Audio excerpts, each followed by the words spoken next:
Are you feeling totally satisfied in your life? I want you to think about that for a moment because I think all of us are sitting on a couple nails that feel a little uncomfortable that we keep ignoring. I know for me, from a long time, it was my finances. I just kept ignoring them, hoping that the pain would go away.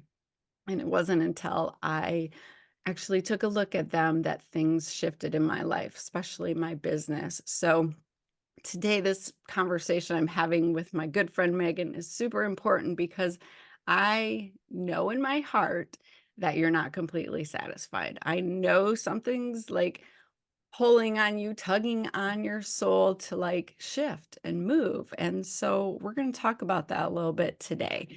And my guest, I love her to death. We call each other foxhole friends because we've been through the worst of the worst together. But I just want to sing her praises really quick because this woman is incredible. After finishing graduate school, she went on to a real estate career and she worked for one of the largest and most successful land development firms in the nation.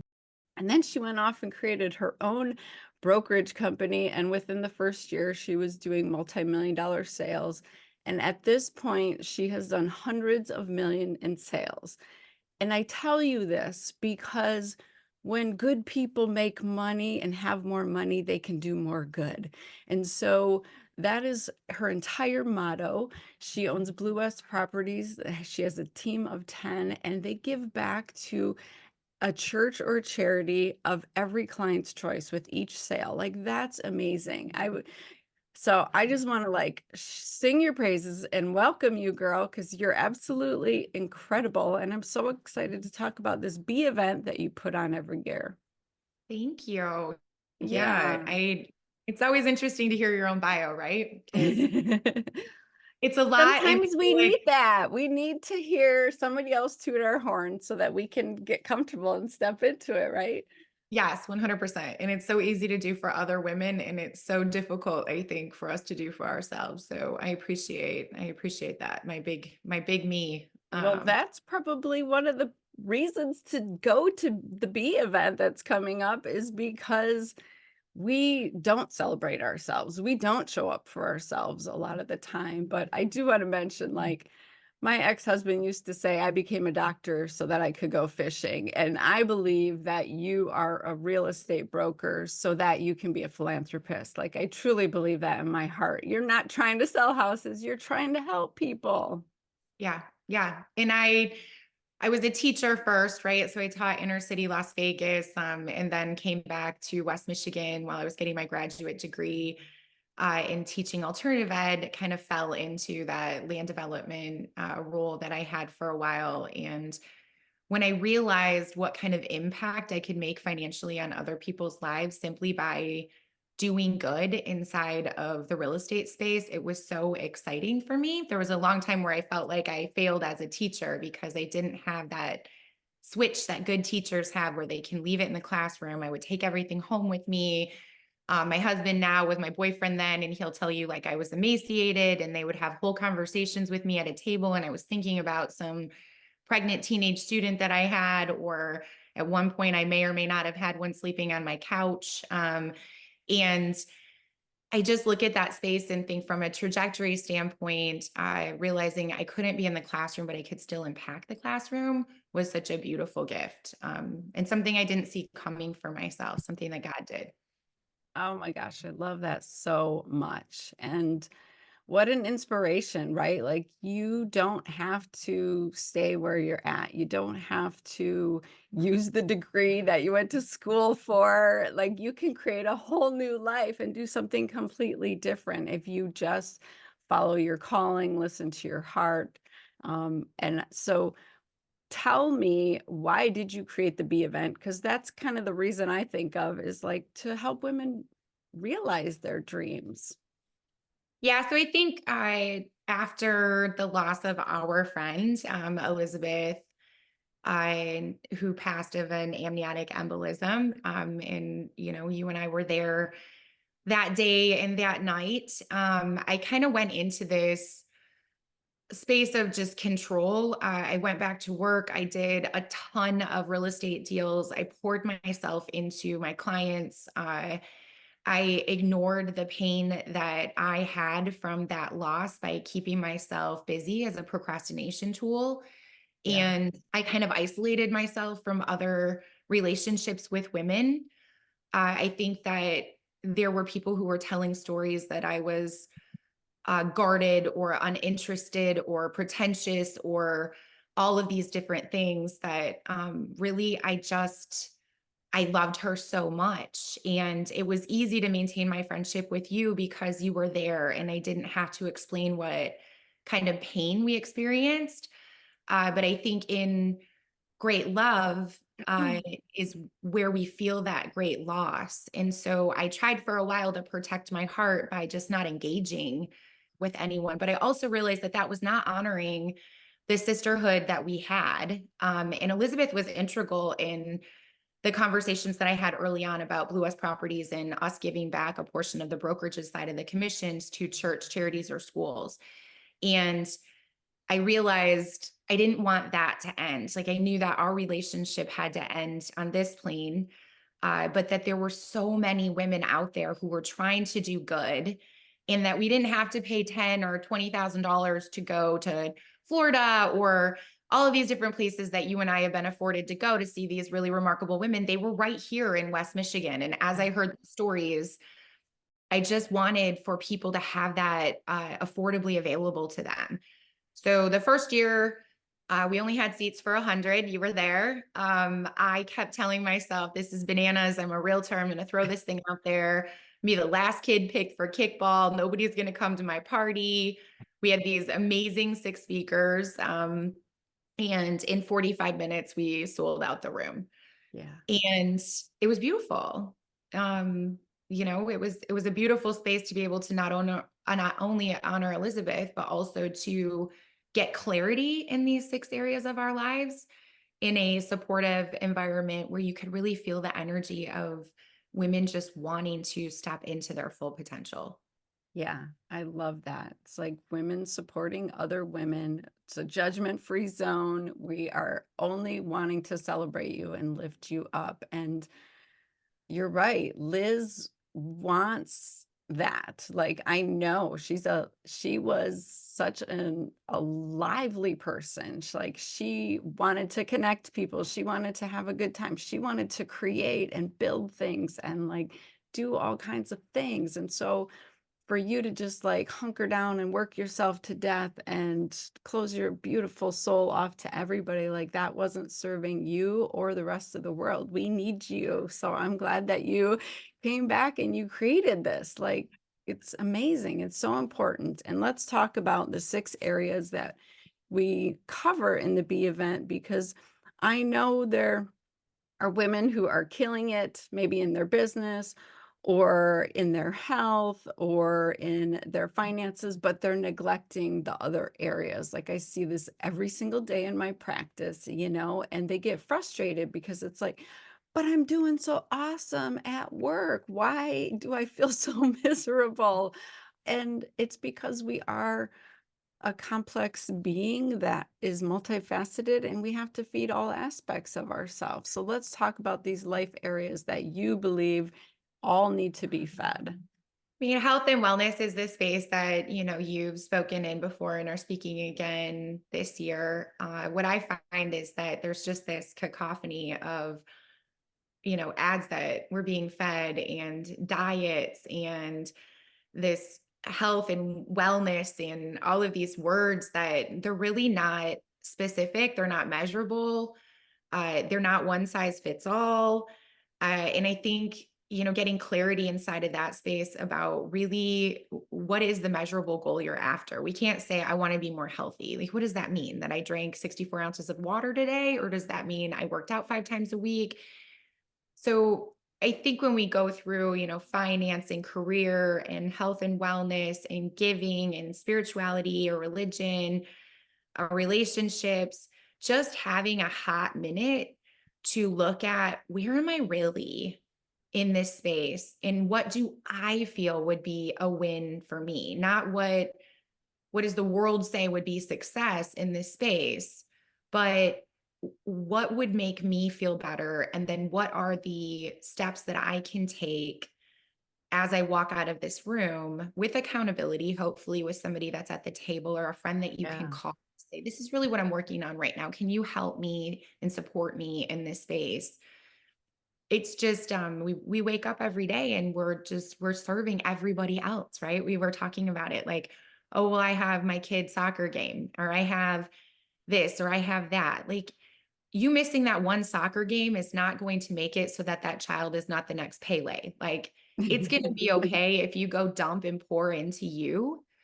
Um, but we're trained up, I think, in the Western world of get this husband and get this degree and get this job and get this house and do this and do that. And then by the time we've climbed this ladder that somebody else sat up against a wall that we don't even know if we want to get to the top of, I see so many very successful women who get to the top of it and they're like, I'm not happy. Right. They're empty. Like, Right. this is it. That was it. Absolutely. And we need to start showing up for ourselves. We absolutely do, because that is what's going to give you the ability to continue to show up for your children and your spouse and your coworkers and everybody else. And this is not just like sitting and listening to women. I want to just make this clear about this B event is like, you're not just going to go listen to women talk about how incredible they are and then go back to your life. Like, whatever little dream is hiding out, whatever little spark is almost dead in your soul, like, it's going to be reignited. And you need that. Like, we were meant to grow and evolve, and we need to take time out of our regular routine to feed that and nurture it. And I just want to share, I went and dug up my card from 2017, right? This has been going on a decade. So this one was 2017, and you had us write on cards. And I just want to write what I wrote to myself, because I said, I need to conquer my inner critic. I need to be nice to myself. I need to be enough. I need to be confident and be a mentor to others to love themselves. And then Mm. you had us write a goal, a couple of goals. I wrote, write a rough draft of my story. So that's pretty incredible, Megan, in 2017, that you sparked that little thing deep inside of me. And I said that I would write a rough draft of my story. And I published my first book in 2019, a year and a half later, like, published it because of the B event, because I sat in that room and I was so inspired by the speakers and the women around me and watching them get excited. And it just shifts you out of this fight or flight survival mode and into like dreaming and growth and creation and evolvement. Like, it's such a magical day. Like, I just get emotional thinking about it, but I want that for every woman. Like, if you can travel here, you need to come be with us. I want to give you a hug. I want to see you in person. And if you can't come, I want you to sit with these 6 areas and start thinking, what am I neglecting? What's happening? You know, and get real with yourself and figure out, do I need to be more present? Do I need to be more still? Do I need to be more of me? Like, what do you need to be to get to where you want to be in life? Right? Yeah, there's a lot of stories out there of people who have these moments. And I've always said far more is going on the floor than will ever go on the stage, right? Because there's these connections that are happening at tables and new people meeting people. And that's really where things started with Elizabeth and I. I didn't know anybody. In fact, a real estate agent here first tried to hire me. And then when I said I'm going to hang my own shingle and do my own thing, her response was, go ahead and hang your own shingle. It's career suicide in this town. Nobody knows you. Which for me was like a dare. Um, you Because know, that's your it personality, right? 100%. And my Army Colonel mom went to boot camp on a dare. So the genetics are strong, right? It's this space of looking around and going, gosh, like if she can write a book, I can probably write a book. And she would probably help me write a book and she would inspire me inside of that space. And so we're not there with somebody who's not relatable because their story is so much bigger or whatever. We're going like face to face with somebody whose circumstances were relatively similar from the general same area for the most part. And you look at it and start to think like, gosh, if she can do that, I can do that. And then also like, I bet she'd help me. Sure. Absolutely. Like, let's take Yeah. it a step further. Let me just ask her, can we hang out? Can we be friends? How can I, help you and get this collaboration going, right? Yes, and that has been one of the most beautiful things. Elizabeth took me places and introduced me to people all the time in that first year. And some of those women are people who have become mentors and friends that are really remarkable human beings where I watched them and then emulated their activities in order to be philanthropic in the area. And I watch that in the room every year. I'm always amazed when somebody younger says, well, how did you figure that out? And my answer is often, I asked. Like I Mhm. asked that woman to have coffee with me, or I asked that woman how she did what she did. And once you've reached a certain space of understanding of who you really are and bridged the success. Like I'm never going to sell my first $1 million house again. I'm never going to break 10 million for the first time again. All I want to do is show somebody else how to do that. Like there's Yeah. nothing better than writing a big check for one of my real estate agents because they learned to fish, right? Like that's my jazz, that's my juice when I can be like, "Oh, I can help with that," or "I know somebody that can help with that." Like that's what Elizabeth showed me in this beautiful collaboration that now is continued on for, 10 years. And Oh, it's remarkable. yeah, that's amazing. I love that so much. Oh my gosh. I do So, too. please, please consider coming, hanging out with us, not for us, but for you. Like, literally, this is to fill your cup and to re-spark the tiny little fire that's still smoldering inside of you that's almost died out from your survival way of life. Like, that was me. I get it, but it doesn't have to be that way. And the best part is there's like mimosas and Bloody Marys in the morning and coffee, and you get to be around a circle table. You get to talk to women during this event. This is not you sitting in a chair listening to speakers and not interacting. And then lunch is gluten free. Hello, thank you so much. Like, I get to actually eat at an event. This fills my heart.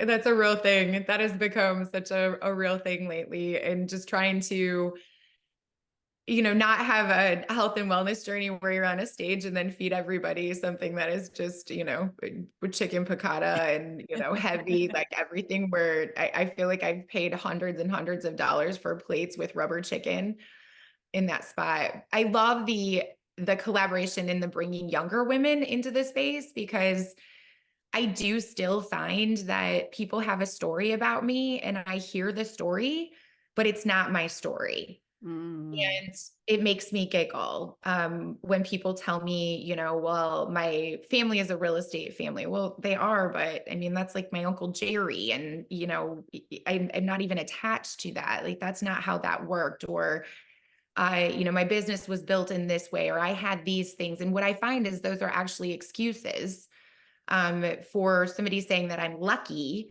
when the reality is it took a lot of tenacity and I made a lot of mistakes and I would do things differently in some spaces, but I don't really have any regrets. So now I feel like in my 40s, I can shorten the curve of some of these people who are so open to giving grace to everybody else, but give none to themselves. We want to hit it hard, do this, do that. But the reality is, once you have more than like three goals, you have no goals. Mm. So just getting clarity to sit for a hot minute for myself too. Like all I did was made the event that I needed. I wanted to be, you know what I mean? Like I didn't like any of the tables that I was sitting at because there just were so many spots where I was sitting where women were gossiping about other women or just not showing up in a sisterhood and not in a way that was going to elevate them or the people that were around them. And then I could see this other pot of women who were like, either way, like, I'm going to be front row clapping for you, or I'm going to hold you rocking on your closet floor. but I'm going to show up no matter what. And Yeah. I wanted that. And I feel like those are the women that walk into the B. Those Mhm. are the women where like they're there because they truly want to step into their potential and they want to clap like so hard for other women who have stepped into that potential. Yeah. I just every year somebody tells me a story about how they got rid of some of their not enoughness or these downloads that the outside world gives us with these untruths about how impossible things are. Like I'm a straight CB student in high school. I was once fired from a bowling alley. Like I'm not that special, right? Like what is special is that I kept showing up. And I saw this the other day that we haven't failed until we stop. And Exactly. As soon as we stop, we've failed. If you keep going, you haven't failed yet. Like, I truly believe that. That's I do how I got too. through everything I did. And you want to be around more women who get that, who are supporting you. And you might make a new best friend at this event. Like, I'm so excited that I have, people on my Dr. Tabitha team coming from other states to this event because they want to support me and my patients and my mission. Like, that's the women I want to work with and be friends with and hang out with and have fun with. Like, that's incredible. And these women exist. So if you're like skeptical, I promise you it's true. And that just means you need it more than ever, because if you're feeling skeptical and you are around a lot of women who are gossipy, judgy, catty, trying to just fight each other, like, there is another way. So I'm really excited. I hope you guys will consider joining me and Megan and the rest of the room of amazing women, because it changed my life. I can't even say how many ways it's changed my life. It's given me the platform to really hone in becoming a speaker. It has, like I said, fueled my dreams. It has connected me with incredible women in the community.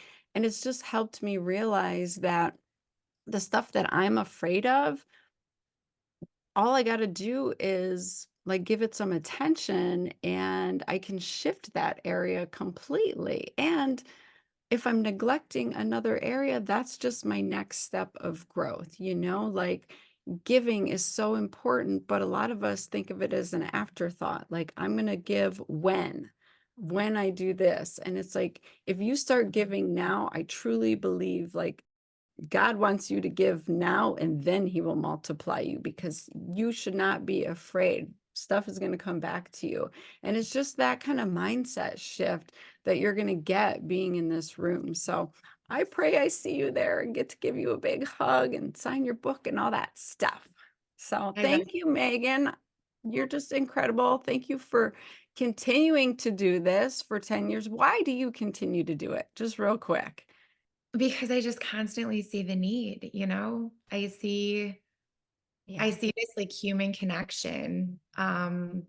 And I would say, my entire goal in life is not to be the biggest broker or, you know, any of that. It's to leave people a little better than I found them. And it's hard because, as soon as you put yourself out there, you're going to have some level of attack because attention creates that sort of attack, right? And so if I could do it without my face ever being on it or doing any of that stuff, I would happily do that. But the reality is, we need to see other people who have done things that are similar to the things that we want to do in order to get ourselves over the hurdle of not enoughness and that I can do that too. So I think in some form, I will always be out there reaching for that connection. I believe sincerely that Elizabeth would have been on that stage with us, right? Oh, absolutely. And in my space of bitterness, I was trying to create something that was better. But as long as there are people out there who need help, I will keep coming for them. I love that so much. That's Because incredible. you will too. That's why you love it so much because you will too. Yeah, that's how I'm wired. And I just want to like acknowledge the fact that you continued the B event through COVID. You went virtual. We had virtual COVID.